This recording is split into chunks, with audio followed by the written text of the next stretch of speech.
En las últimas horas estamos viendo que Bitcoin sube, pero todavía no ha recuperado ni mucho menos todo lo que perdió el viernes. Además, el movimiento que observamos no está siendo demasiado rápido y estamos ahora mismo ante un nivel clave que podría poner en riesgo toda esta recuperación alcista, hasta el punto en el que si terminamos viendo un rechazo sobre este nivel, podría confirmar la continuación del movimiento bajista previo. Antes de pasar con el análisis técnico, quiero comentar también algunas noticias bastante interesantes. Desde mi punto de vista, la primera de todas es la más importante, y es que ese trader que ganó 192 millones de dólares vuelve a abrir un mega short en Bitcoin. Un trader de Hyperliquid, conocido como 0xb317, abrió un nuevo short apalancado por 163 millones de dólares contra Bitcoin en short, días después de ganar 192 millones con una jugada previa. La posición tiene un apalancamiento de 10x y se liquidaría si Bitcoin llega a alcanzar los 125.500 dólares. La comunidad lo llama ballena insider por la sincronía con el anuncio de aranceles que provocó la última gran caída, supuestamente, porque ya comentábamos en vídeos anteriores que había diferentes factores que finalmente hicieron que tuviésemos ese escenario en el mercado. Por otro lado, Binance negó fallos estructurales en su plataforma y anunció compensaciones por 283 millones de dólares a usuarios afectados por garantías específicas. Y es que ya comentamos anteriormente que en algunas criptos sí que pasó algo rarillo, pero bueno, yo creo que es que fue muy extraño todo lo que ocurrió en el mercado. ¿Será que esta ballena vuelve a tener información privilegiada y está esperando una continuación bajista otra vez? Otra noticia curiosa es que Kazajistán ha lanzado un fondo cripto estatal y su primera compra no ha sido Bitcoin. El país presentó el Alem Crypto Fund, gestionado por Kazajistán Venture Group, bajo el AIFC, para poder acumular criptoactivos a largo plazo. Su primera adquisición fue BNB, en alianza con Binance Kazajistán y con custodia bajo la supervisión de la AFSA. El ex CEO de Binance, CZ, destacó la operación. Llega tras el lanzamiento de la stablecoin KZTE en Solana, junto a Mastercard e Intevix. El objetivo oficial, atraer grandes inversores con un instrumento regulado. Y cómo no, llevamos ya cierto tiempo sin ver una noticia de este estilo, y es que Strategy finalmente anunció la compra de 220 bitcoins a un precio medio de 123.561 dólares, tras los nuevos máximos de Bitcoin. Como veis, Michael Saylor, de momento, en lo que sabemos, no ha comprado durante esta caída, aunque yo pienso que es bastante probable que hayan aprovechado este movimiento bajista para poder cargar un poquito más. La firma acumula ya 640.250 bitcoins a un coste promedio de 74.000. Como veis, todavía están en beneficios. Y parece que sí que hubo alguien que se aprovechó de este movimiento bajista. Y es que Bitmain adquirió 202.000 Ethereums por unos 827 millones aproximadamente a un precio promedio de 4.154, elevando ya sus tenencias a más de 3 millones de Ethereum, que ya les deja cerca del 2,5% del suministro. La compañía dice estar a mitad de camino hacia su objetivo de alquimia del 5% de Ethereum. Y bueno, para ya terminar con el apartado de noticias, recordemos que mañana a las 6:20, una hora un poco rara, a las 6:20 de la tarde en horario español, tenemos declaraciones de Powell. Pendientes a ver de si tenemos alguna novedad sobre esa bajada de tipos de interés que se anticipaba para el mes de octubre. Y bueno, dicho esto, vamos a pasar ya con lo que es el análisis técnico. Porque aunque no hemos tenido demasiado movimiento en las últimas horas, sí que empezamos a tener algunas huellas que considero que son importantes de cara a nuestra operativa. Bueno, creo que ya no hay que recordar el contexto del que venimos. Todos sabemos que tuvimos un movimiento alcista, luego una gran corrección que llegó a limpiar esa zona operativa de liquidez en torno a los 106.600, una zona que ya habíamos identificado hace semanas, y tras llevarse estas liquidaciones, pues bueno, durante los últimos días teníamos aquí un pequeño rebote alcista, tras haber roto esa dinámica bajista que se estuvo formando durante el sábado. Y aquí es donde decíamos que teníamos que estar pendientes para ver si el precio terminaba consolidando un reingreso sobre esta estructura del gráfico diario. Esta estructura,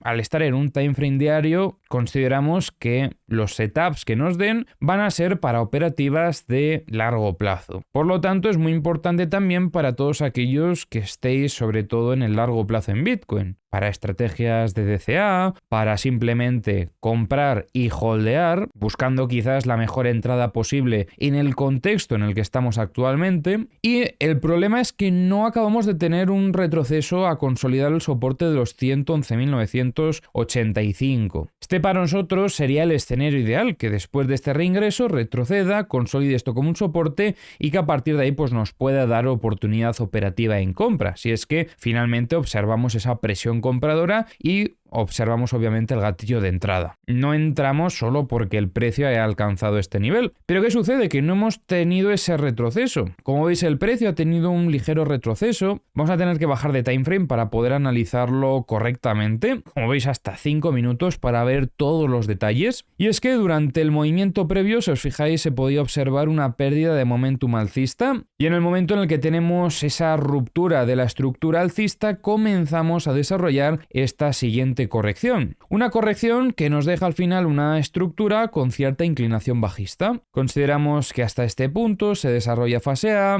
Todo esto que estamos viendo puede ser una fase B, pero el problema es que no acaba de dejar muy claros los eventos en el desarrollo de la estructura, ya que este movimiento de aquí, aunque podría ser una limpieza, no tiene las características típicas de una limpieza. Observamos también algunas divergencias sobre lo que es el precio y el volumen, como veis, con algunos picos de volumen en velas que claramente no tienen el cuerpo proporcional, y tras la ruptura de esta zona de resistencia que, como veis, había formado haciendo confluencia de la zona de resistencia de esta dinámica bajista y el VWAP semanal, vemos una ruptura que tampoco acelera en gran medida el precio. Ya volvemos a ver cómo en el corto plazo se queda por aquí lateralizando. ¿Qué nos demuestra esto? Que bueno, el movimiento alcista que estamos viendo no es del todo fuerte. Eso, por un lado, nos viene bien, porque hace que sea más probable que el precio pueda retroceder y alcanzar la zona del soporte, que como os digo sería el escenario ideal para nosotros. Pero es negativo de cara a valorar escenarios alcistas, porque si después de una limpieza de este estilo el precio ya arranca fuerte de esta forma, pues hombre, no nos está diciendo que esto haya sido una gran limpieza para automáticamente irnos a volar. Al final el escenario más alcista de todos sería si después de esta limpieza el precio rápidamente alcanza zona de resistencia. Todavía estamos en ese escenario probable, pero el problema es que necesitamos ver señales alcistas y es algo que todavía no hemos visto. ¿Qué me gustaría a mí ver para poder decir, vale, nos estamos poniendo bastante alcistas? Pues yo tengo un nivel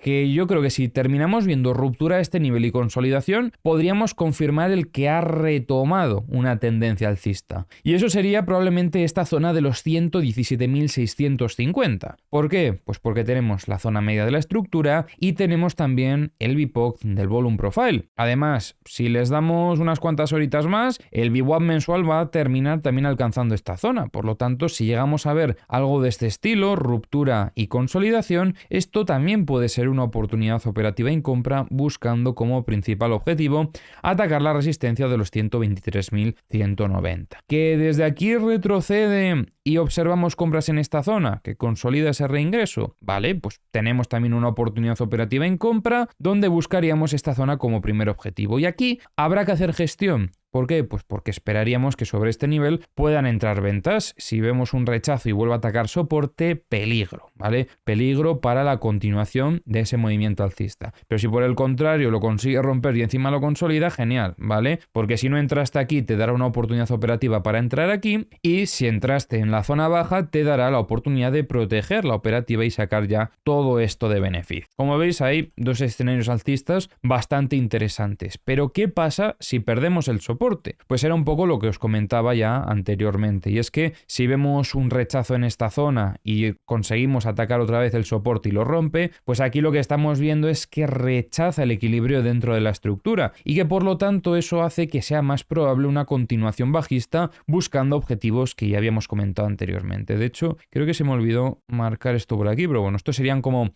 los dos principales objetivos de ese movimiento. Si finalmente completamos la distribución, sería la primera zona los 104.808 y la segunda zona los 96.573. Ya sobre los 96.000 yo creo que es bastante probable que el precio pueda llegar a frenar, pero bueno, vale, eso ya tendremos que ir viéndolo a medida que el precio se va desarrollando. De momento, durante las últimas horas, esas son un poco las conclusiones que podemos sacar. A nivel operativa creo que no hemos tenido oportunidades, pero sí que todavía debemos estar pendientes porque estamos en un punto donde el precio en cualquier momento puede iniciar el siguiente gran movimiento. Y, como os decía, estamos por resolver una estructura de gráfico diario. ¿Qué significa eso? Que lo que se decide aquí va a estar sobre todo para la tendencia de largo plazo. Es donde se va a decidir la dirección del precio probablemente de las próximas semanas o meses incluso. Así que no nos podemos dormir. Es el momento más importante de estar en el mercado ahora mismo, porque os recuerdo de dónde venimos y es de una tendencia alcista bastante grande, y si completamos una distribución sobre esta zona, probablemente podríamos llegar a tener una corrección bastante profunda. Aquí también quiero mirar una cosilla, y es de todo este movimiento bajista que tenemos por aquí. Vamos a ver un poco los niveles de Fibonacci. Fijaros, nos encontramos ahora mismo sobre la zona del 618, que de hecho ha frenado por completo en este nivel.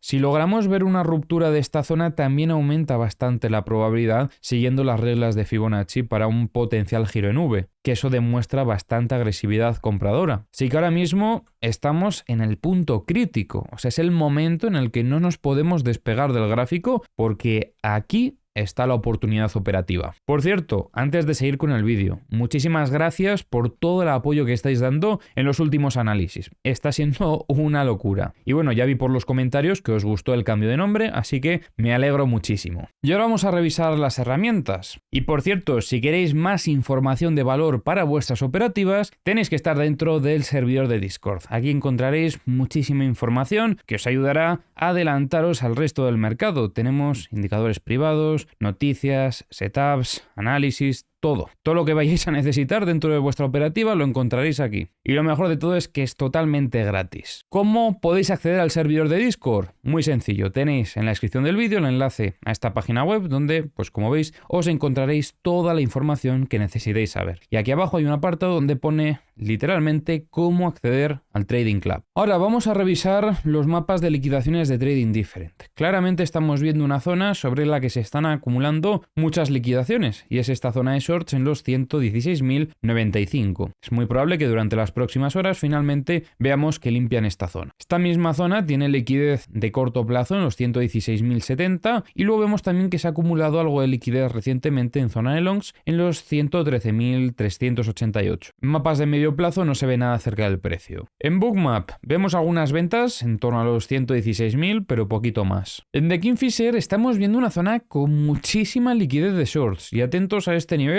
porque considero que es un objetivo interesante no solo para el corto plazo sino ya para el medio plazo. Y este nivel es los 122.200, está cargadísimo de liquidaciones. En mapas de corto plazo también vemos más liquidez en zona de shorts hasta los 116.555. En los TVDs tenemos un problema, y es que no me está cargando nada hoy. No sé qué narices significa esto, pero me da que lo que significa en resumen es que no vamos a poder revisarlo hoy. Respecto a Ethereum, comentábamos ayer cómo tuvo aquí una pequeña acumulación en el corto plazo que hacía que el precio reingresase en la estructura, y estamos a la espera de este test de consolidación. Aquí sí que lo hemos tenido, y como veis aquí en el corto plazo hemos tenido esa oportunidad operativa en compra, también después de observar esa pérdida de momentum alcista, en este caso sobre la anterior zona del Value at a Low y el VWAP semanal. Poco a poco escalando niveles, pero también, si os dais cuenta, acercándose a la zona del BIPOC de esta estructura. Este nivel clave estaría en torno a los 4.300 205 sería un poco el mismo nivel que tenemos en Bitcoin, pero para Ethereum. Por lo tanto, considero que la oportunidad operativa en compra tras el test de consolidación ya tendríamos que protegerlo en este nivel por lo menos, porque corre el riesgo de que entre en ventas y que esto pueda girar y que nos vuelva a llevar al mismo nivel de entrada o peor. La cosa es que si vemos ruptura y consolidación de esta zona es lo mismo que en Bitcoin. Podríamos o bien proteger la operativa o incorporarnos otra vez con el objetivo de alcanzar la zona de resistencia de los 4.786 como el principal objetivo. Por el camino tenemos una zona de gestión muy destacable que es esta en los 4.475. En los mapas de liquidaciones de Ethereum vemos que acaba de llevarse esta zona donde había bastante liquidez respecto a los shorts. Se carga un poquito esta zona de longs en los 4.005, pero si os fijáis un poquito más arriba tenemos todavía más liquidez de shorts, desde los 4.485 hasta los 4.528. En mapas de corto plazo no hay mucho que comentar. En mapas de medio plazo, pues bueno, la liquidez que nos acabamos de llevar era de medio plazo y lo que seguimos viendo por encima también es de medio plazo, en torno a los 4.493 y en torno a los 4.522. En Bookmap estamos viendo ventas en los 4.250, estas las han absorbido. También vemos en los 4.300 y entra algo de volumen de compras ahora en este pequeño retroceso. Parece que pierde un poquito el momentum alcista Ethereum al alcanzar esta zona de resistencia. En mapas de Kingfisher, pues bueno, tenemos liquidez en los 4.320 y bastante en torno a los 4.470. Como veis, hay mucha liquidez en zona de shorts ahora mismo. Y en mapas de corto plazo lo mismo, mucha liquidez en los 4.293. En el SP500 hemos visto también un pequeño retroceso. Vamos a ver en qué situación se encuentra esto. También aquí jugando con esta confluencia entre una zona operativa que teníamos aquí marcada, que es uno de los picos de volumen que teníamos identificados en el pasado, en torno a los 6.710, y bueno, confluencia con el 618 de Fibonacci. Por lo tanto, superar esta zona operativa donde esperamos que entre en ventas sería una señal bastante alcista. Si después de romper esto lo consolida como soporte, probablemente intentaremos volver a recuperar esta zona de equilibrio en torno a los 6.790 más o menos. El primer nivel sobre el que tendríamos que vigilar un poco ya la reacción del precio sería un poquito más abajo, en torno a los 6.768. Pero es importante para que este movimiento alcista continúe que superemos esta zona de resistencia. En Solana, pues un poquito más de lo mismo, incluso parece que un poco más fuerte Solana. Vamos a ver esa comparativa, porque si os fijáis, Solana ya ha roto de momento la zona del 618, está un pelín más fuerte que el resto, pero mirad lo que se acaba de encontrar por el camino, que no es poco, que es básicamente la zona de resistencia que tiene que superar ahora, que por un lado tiene el nivel de la estructura anterior, en la estructura en la que está ahora, en los 210, tiene también el VWAP mensual y, por si fuera poco, la directriz bajista que establecimos de toda esta corrección. Por lo tanto, yo creo que aunque hayamos superado el 618, ahora mismo la zona que tiene que superar es bastante más crítica. Sería, como os digo, en torno a los 210, la zona que debería de romper para demostrar fortaleza y esa potencial continuación alcista. Y XRP, pues bueno, yo diría que más similar a Ethereum y Bitcoin, frenando en este caso sobre el VWAP mensual. Aquí yo creo que la recuperación es más bestia, pero porque también la caída fue enorme, o sea, fue una auténtica barbaridad lo que cayó XRP. Fijaros ya, es que ya lo dejó atrás, nada más retrocedió todo este mechazo. O sea, Fibonacci aquí, pues no nos sirve de mucho, la verdad. Vamos a tener en cuenta más la zona clave del VWAP mensual, sobre la que parece que pierde un poco de momentum alcista debido a esta presión vendedora que está entrando, y luego creo que sería importante, bueno sí, 100% es súper importante conseguir romper la zona de los 2.7265 y consolidarla obviamente como un soporte para confirmar un reingreso. Aquí podríamos tener también oportunidad operativa en compra con el objetivo de alcanzar la zona de resistencia de los 3.40 aproximadamente para confirmar esa fortaleza. Esto ya más de cara a largo plazo.